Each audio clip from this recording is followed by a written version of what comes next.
सकाळ सकाळी उठलो, मस्त सकाळ झाली आणि आपल्याला जायचं होतं ठिबक टाकायला. तिथे ठिबक काढून ठेवलेलं घराच्या वर. एकट्या वेळेस टाकलं, ट्रॉलीत भरलं आणि चाललो शेताकडं. आणि स्वतःलाच म्हटलं आयुष्यात लई मोठा संघर्ष आहे, तो आज पूर्ण करायचं पाहिजे. घरात आलो, ट्रॅक्टर लावला, गाडी घेतली आणि परत उन्हाचा गेलो 12 वाजताचा. ठिबक काय तर विनाकारण पायपा सगळ्या विस्कटलेल्या, म्हणून आम्ही जुगाड केला नाही बघा. मग ती काठी घालून हलवून पायपा सोडून घेतल्या. इकडं आलो, घरात कळालं वैरण नाही, म्हणून वाडा नाही गेलो, हमीदवड्याला जाताना गेलो.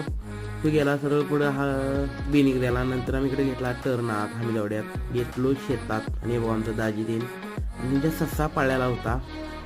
मी जरासा हात लावला त्याला, मी पहिला भ्यालो. तर नंतर ससा घरी त्याला उचलला आणि मी ठेवला मांडीव आणि सोडला. लई भारी बसलेलं ते. त्यानंतर दाजींच्या मित्राचा एक ट्रॅक्टर अडकलेला, तिकडे गेलो आणि हे बघा तंबाखूचं शेत कसं आहे.